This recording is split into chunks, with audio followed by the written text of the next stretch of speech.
Good morning, नमस्कार, आदाब, सत श्री अकाल दोस्तों। आज की एक विशेष कहानी, शीर्षक मां के साथ डिनर डेट।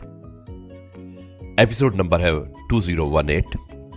भेजने वाले हमारे बहुत अजीज, बहुत खास मेंटर भी कह सकते हैं और एक सीनियर एडवोकेट हैं, Supreme Court of India, Dhirendra Pratap Srivastava.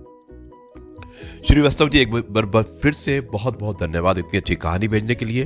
बहुत ही भावनात्मक, इमोशनल स्टोरी है। मुझे उम्मीद है कि आप लोगों को पसंद आएगी। शुरुआत करता हूं इस कहानी की कुछ इस प्रकार। पॉजिटिव कर्मा बाई डॉक्टर आदि कश्यप, मुंबई शाह, मानुस। मां के साथ डिनर डेट। दोस्तों, कभी कभी जिंदगी की भागदौड़ में हम इतने व्यस्त हो जाते हैं कि अपने सबसे करीबी रिश्तेदारों को और रिश्तों को भूल जाते हैं। ये वही रिश्ते जिन्होंने हमें प्यार, सहारा और पहचान दी होती है।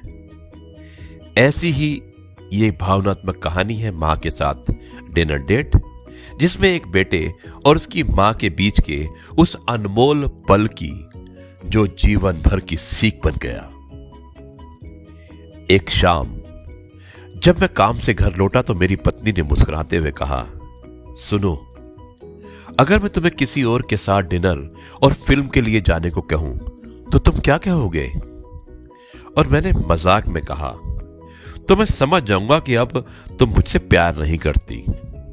वो बोली, नहीं, मैं तुमसे बहुत प्यार करती हूं, लेकिन मुझे लगता है कि वो औरत भी तुमसे बहुत प्यार करती है और तुम्हारे साथ थोड़ा समय बिताना उनके लिए सपना जैसा होगा। मैं बहुत हैरान था। मैंने हैरान होकर पूछा कि कौन? और वो मुस्कुराते हुए बोली कि अरे, तुम्हारी मां। मेरी पत्नी की यह बात मेरे दिल में गूंज गई। सच में मां मुझसे अलग अकेली रहती थी। नौकरी, घर और जिम्मेदारियों की वजह से महीनों बीत जाते, उनसे मिलने का समय ही नहीं निकलता था। उसी रात मैंने मां को फोन किया, मां, इस शुक्रवार को मेरे साथ डिनर और एक फिल्म देखने चलोगी? फोन की दूसरी ओर कुछ पल सन्नाटा रहा। फिर मां ने पूछा, बेटा, सब ठीक तो है ना? तुम्हारे और बहू के बीच कुछ हुआ क्या? और मैं मुस्कुराया, अरे नहीं मां, बस सोचा थोड़ी देर तुम्हारे साथ वक्त बिताऊं, बस मैं और तुम, हम दोनों। शुक्रवार की शाम जब मैं मां के घर पहुंचा तो देखा वो दरवाजे पर मेरा इंतजार कर रही थी। सुंदर साड़ी पहने, चेहरे पर हल्की सी मुस्कान और आंखों में वो चमक जो केवल मां की होती है। मैंने कहा कि मां, आज तो आप बहुत सुंदर लग रही हैं। वो मुस्कुराई और बोली, अरे, मैंने अपनी सहेलियों को बताया कि आज अपने बेटे के साथ डिनर पर जा रही हूं। सब बहुत खुश थी। हम दोनों मां की पसंद के एक छोटे मगर सुकून भरे रेस्तोरां पहुंच गए। वहां की रोशनी, खुशबू और वातावरण सब मां के लिए खास था। मैं मेन्यू पढ़ने लगा तो देखा मां मुझे ही निहार रही थी। जब तुम छोटे थे तो मैं ही तुम्हारे लिए मेन्यू पढ़ती थी, मेरी मां ने मुझसे कहा, और मैंने मुस्कुराकर जवाब दिया। और आज मैं आपके लिए पढ़ूंगा मां। डिनर के दौरान हम दोनों ने बहुत सारी बातें की। उनके बचपन की यादें, मेरी नादानियां, पापा के किस्से। समय कब बीत गया पता ही नहीं चला। फिल्म देखने का समय निकल चुका था, लेकिन उस शाम की बातें किसी फिल्म से कम नहीं थी। घर लौटते समय मां ने मुस्कुराते हुए कहा, अगर अगली बार मुझे बिल पे करने दो तो मैं फिर तुम्हारे साथ चलूंगी। और मैंने भी कह दिया, अरे मां, इसमें क्या फर्क पड़ता है?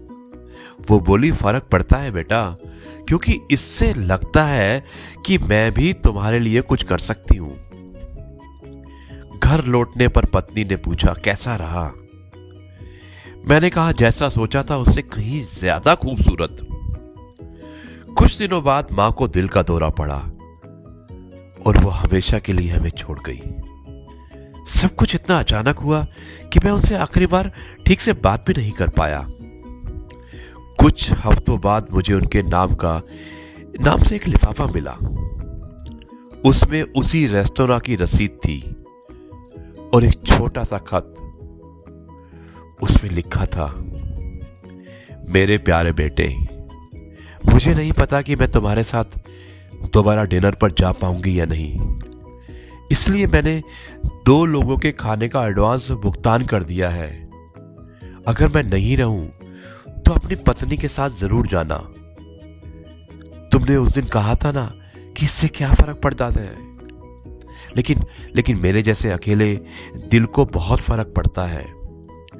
तुम्हारे साथ बिताई वो रात मेरे जीवन की सबसे खूबसूरत याद है। भगवान तुम्हें सदा खुश रखे। आई लव यू, तुम्हारी मां। वो खत पढ़ते ही मेरी आंखों से आंसू बह निकले। उस पल मुझे एहसास हुआ कि प्यार जताने के लिए वक्त निकालना कितना जरूरी है। पैसे, काम या तकनीक कुछ भी इतना अहम नहीं जितना अपनों का और अपनों का साथ। आज जब मैं अपनी पत्नी और बच्चों के साथ डिनर करता हूं तो मां की वो मुस्कान हमेशा मेरी आंखों के सामने तैर जाती है और मैं सोचता हूं, क्योंकि माँ बाप, बच्चे या अपने, सबको सिर्फ हमारी मौजूदगी चाहिए, हमारे शब्द नहीं, हमारा समय चाहिए। धन दौलत फिर मिल सकती है, पर अपने चले जाएं तो लौट कर नहीं आते। यही थी आज की कहानी, मां के साथ डिनर डेट। दोस्तों, मुझे उम्मीद है कि आपको ये कहानी पसंद आई होगी। और श्रीवास्तव जी बहुत ही भावनात्मक, बहुत ही भावुक कर देने वाली कहानी थी, बहुत ही रियलिस्टिक और एक सच्चाई के नज़दीक वाली कहानी थी। मुझे उम्मीद है कि आप इसी तरह से कहानियों को मेरे साथ में भेजते रहेंगे, मुझे भेजते रहेंगे और मैं इसी तरह की कहानियों को लोगों को सुनाता रहूँगा। रिश्तों की अहमियत क्या होती है, शायद इस कहानी के माध्यम से सुनने वाले अवश्य समझ जाएंगे।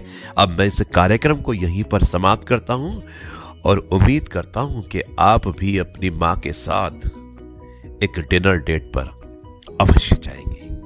जय गुरु जी, शुक्राना गुरु जी।